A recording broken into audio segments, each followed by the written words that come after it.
नमस्कार दोस्तों, स्वागत है आप सबका मेरे चैनल फाइनेंशियली स्मार्ट में।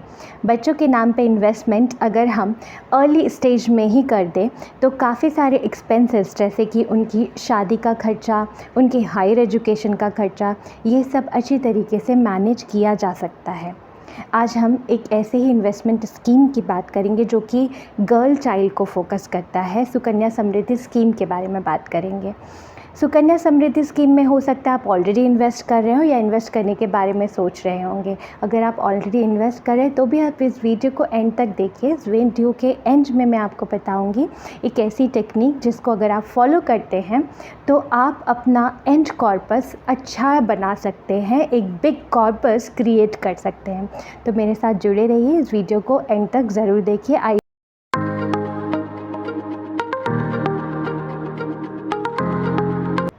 सुकन्या समृद्धि स्कीम को गवर्नमेंट ऑफ इंडिया ने ईयर 2015 में बेटी पढ़ाओ बेटी बचाओ के अंतर्गत इंट्रोड्यूस किया था। बहुत सारे लोगों ने इसमें इन्वेस्ट करके उस समय से काफ़ी बेनिफिट इसका उठाया है। इस स्कीम के कुछ इनहेरेंट बेनिफिट ऐसे हैं जिसकी वजह से स्कीम बहुत अट्रैक्टिव है। अगर हम प्रॉपर प्लानिंग के साथ इसमें चलें, अगर हम डिसिप्लिन तरीके से 15 साल तक इन्वेस्टेड रहें इसमें तो सबसे पहला इसका बेनिफिट है कि ट्रिपल ई के अंदर आता है, यानी कि इसमें इन्वेस्ट किया हुआ पैसा टैक्स फ्री रहता है, एग्जेम्प्टेड रहता है टैक्स से। जो आप इंटरेस्ट अर्न करते हैं वो भी एग्जेम्प्टेड रहता है और जो end corpus interest plus principal amount का बनता है वो भी एग्जेम्प्टेड रहता है।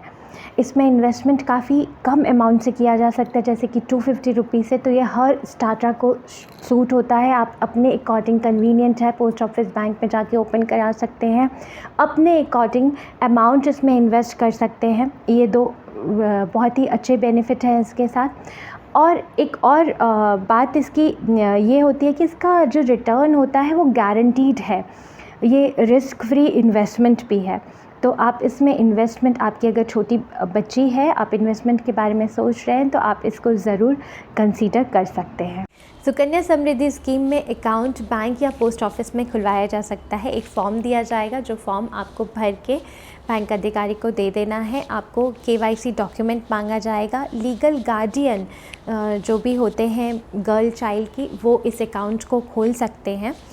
तो उनके रिक्वायर्ड डॉक्यूमेंट माने जाएंगे। KYC डॉक्यूमेंट मांगा जाएगा। गर्ल चाइल्ड का बर्थ सर्टिफिकेट मांगा जाएगा या फिर आधार कार्ड मांगा जाएगा। इस स्कीम में जो एज लिमिट है वो बच्ची की 1 डे ऑफ द बर्थ से लेके 10 इयर्स तक के अंदर आपको इस स्कीम के अंदर अकाउंट खुलवा देना है। जब आप अकाउंट खुलवाते हैं इस स्कीम में तो आप इसको 250 रुपीज़ से लेकर के 1.5 लाख तक आप इसमें डिपॉज़िट कर सकते हैं। डिपॉज़िट आप कैश से भी कर सकते हैं या फिर डिपॉज़िट आप चेक या डिमांड ड्राफ्ट या पे ऑर्डर के थ्रू भी इस अकाउंट में डिपॉज़िट कर सकते हैं। एक गर्ल चाइल्ड के नाम पर एक ही सुकन्या समृद्धि अकाउंट खोला जा सकता है, या तो वो अकाउंट बैंक में हो या पोस्ट ऑफिस में हो, लेकिन एक गर्ल चाइल्ड के नाम पर एक ही अकाउंट खोला जा सकता है। एक फैमिली 2 गर्ल चाइल्ड का मैक्सिमम अकाउंट खोल सकती है, लेकिन अगर पहले से गर्ल चाइल्ड है और सेकेंड इशू में 2 गर्ल चाइल्ड फिर से हो जाती हैं तो आप 3 गर्ल चाइल्ड का अकाउंट खोल सकते हैं, या फिर फर्स्ट इशू में अगर ट्रिपलेट हो जाती हैं तो भी आप तीनों का अकाउंट खोल सकते हैं बर्थ सर्टिफिकेट प्रोवाइड करके। सुकन्या समृद्धि अकाउंट में अभी रेट ऑफ इंटरेस्ट 8% है। ये रेट ऑफ इंटरेस्ट बहुत ही कंपैरेटिव रेट ऑफ इंटरेस्ट है, कॉम्पिटिटिव रेट ऑफ इंटरेस्ट है अगर हम देखें FD से। और सुकन्या समृद्धि स्कीम क्योंकि बहुत ही लंबे समय के लिए होता है, टेनर इसमें 21 इयर्स तक का होता है, तो अगर हम डिसिप्लिन तरीके से इस स्कीम में इन्वेस्ट कर रहे हैं तो एक अच्छा खासा कॉर्पस जनरेट हो सकता है, जिसका यूटिलाइजेशन हम बेटी की शादी के टाइम पे कर सकते हैं या फिर हम उनकी हायर एजुकेशन में भी कर सकते हैं। सुकन्या समृद्धि स्कीम का इन्वेस्टमेंट टेनर जो है वो 21 इयर्स तक का है। यहाँ पे काफ़ी सारे लोगों को ये कन्फ्यूजन होती है कि जब गर्ल चाइल्ड 21 इयर्स तक की हो जा रही है तब तक के लिए अकाउंट है। नहीं, ये इस अकाउंट का टेनर 21 इयर्स तक का है। आप girl child 1 day of the age है या फिर 10 इयर्स ऑफ द एज है, आप जब से भी स्टार्ट कर रहे हैं वहाँ से लेकर के 21 इयर्स तक के लिए आपको अकाउंट मेंटेन करना है। 15 ईयर्स तक के लिए आप इसमें एक्टिवली इन्वेस्ट करते हैं। नेक्स्ट 6 ईयर्स के लिए आप कोई भी इन्वेस्टमेंट नहीं करते हैं, लेकिन जो भी इन्वेस्टमेंट अमाउंट होता है, इन्वेस्टेड अमाउंट होता है, उसके ऊपर आपको इंटरेस्ट मिलता रहता है और पूरा इंटरेस्ट, प्रिंसिपल सब कुछ एक्यूमुलेट होकर के 21 ईयर्स तक में फाइनली जो भी अमाउंट आप डिपॉजिट करते हैं, जितना इंटरेस्ट बनता है, वो कंप्लीट आपको 21 ईयर्स के बाद ही दिया जाता है। 18 ईयर्स तक इसे गार्डियन इस अकाउंट को ऑपरेट करते हैं। 18 ईयर्स के बाद इसे खुद गर्ल चाइल्ड भी ऑपरेट कर सकती हैं। अगर आप किसी ईयर में इन्वेस्टमेंट करना भूल जाते हैं तो भी चिंता की कोई बात नहीं है, आप नेक्स्ट ईयर इन्वेस्टमेंट को कंटिन्यू कर सकते हैं। जिस ईयर में आप इन्वेस्टमेंट करना भूल गए हैं उस ईयर का 250 रुपीज़ आपको मिनिमम कंट्रीब्यूशन देना होगा, प्लस 50 रुपीज़ पेनल्टी के तौर पे जमा करना होगा। ये दोनों करने के बाद आप नेक्स्ट ईयर से, या फिर आप 2 साल के लिए भूल जाते तो उन 2 साल का 250 मिनिमम अमाउंट आपको देना होगा। 500 प्लस 50 पेनल्टी, मतलब कि 100 रुपीज़ पेनल्टी। और आप 2 साल के बाद 3rd ईयर से भी आप फिर से इन्वेस्टमेंट करना इस स्कीम में स्टार्ट कर सकते हैं। वैसे तो सुकन्या समृद्धि अकाउंट का टेनर 21 ईयर्स तक का है, लेकिन कुछ केसेस में प्री मैच्योर विड्रॉल अलाउड है। जैसे कि अगर जो गर्ल चाइल्ड है उनका रेसिडेंशियल स्टेटस चेंज हो जाता है, NRI हो जाती हैं, तो वो उस अकाउंट को क्लोज़ करवा सकती हैं। किसी अनफॉर्चुनेट केस में अगर गर्ल चाइल्ड की डेथ हो जाती है तो भी इस अकाउंट को क्लोज़ करवाया जा सकता है, या फिर लीगल गार्डियन जो इस अकाउंट को ऑपरेट कर रहे थे उनकी डेथ हो जाती है तो भी इस अकाउंट को क्लोज़ कराया जा सकता है। या फिर गर्ल चाइल्ड के पास ये भी ऑप्शन होता है कि इस अकाउंट को वो कंटिन्यू भी कर सकती हैं। अगर लीगल गार्डियन का डेथ हो गया है तो भी उसके बाद भी वो इस अकाउंट को कंटिन्यू कर सकती हैं। इस अकाउंट में से withdrawal after your girl child has done 10th grade pass करने के बाद हायर एजुकेशन के लिए अगर आपको फ़ंड चाहिए तो भी इस अकाउंट में विड्रॉल अलाउड है।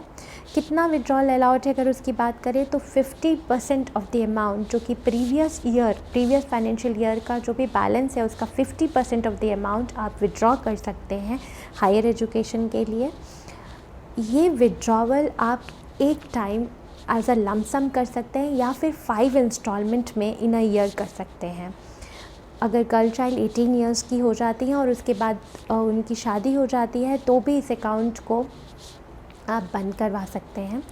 तो ये सारे केसेस में इस अकाउंट को मैरिज के बाद इसलिए भी बंद कराया जा सकता है क्योंकि जो मेन इसका मोटिव होता है इस अकाउंट का कि गर्ल चाइल्ड के लिए ये बनाया गया है, उनकी पढ़ाई के लिए, उनकी शादी के लिए। तो जब ये सारी चीज़ें कवर हो जाती हैं तो इस अकाउंट को आप क्लोज़ करवा सकते हैं। तो अगर आपकी एक छोटी बेटी है और उसकी उम्र 10 ईयर्स से लेस है और आप उसके बारे में कुछ इन्वेस्ट करने के बारे में सोच रहे हैं उसके नाम से, सो दैट उसके हायर एजुकेशन में, उसके शादी के टाइम पे आपके पास कुछ कॉर्पस हो, आपको कुछ मदद मिल जाए, तो आपको स्कीम में ज़रूर इन्वेस्ट करना चाहिए। चलिए अब हम उस ट्रिक की बात कर लेते हैं जिसकी बात मैंने वीडियो के स्टार्टिंग में की थी। अगर जब भी आप इन्वेस्टमेंट करते हैं आपको मंथ के 1st to 10th of that month के बीच में ही इन्वेस्टमेंट कर देना चाहिए। अगर आप 10 तारीख के बाद इन्वेस्टमेंट करते हैं तो आपको उस महीने का कोई भी उस महीने के इन्वेस्टमेंट पर आपको कोई भी इंटरेस्ट नहीं मिलता है। ये बड़ी छोटी सी बात लग सकती है, लेकिन जैसा मैंने बार बार इस वीडियो में कहा है, सुकन्या समृद्धि स्कीम का टेनर काफ़ी लंबा है, तो एट दी एंड आपको इस पे काफ़ी ज़्यादा इफ़ेक्ट दिखेगा। इसका टेनर लंबा है इसीलिए इस पे ब्यूटीफुल कंपाउंडिंग का भी इफ़ेक्ट आता है। तो आप ज़रूर एसेस कीजिए। अगर आपकी छोटी बच्ची है, आप उसके नाम पे इन्वेस्टमेंट करना चाहते हैं तो ये बहुत ही अफोर्डेबल स्कीम रहेगी इन्वेस्टमेंट के लिए।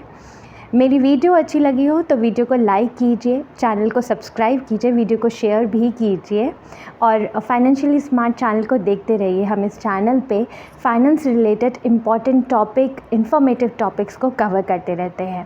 Thank you so much.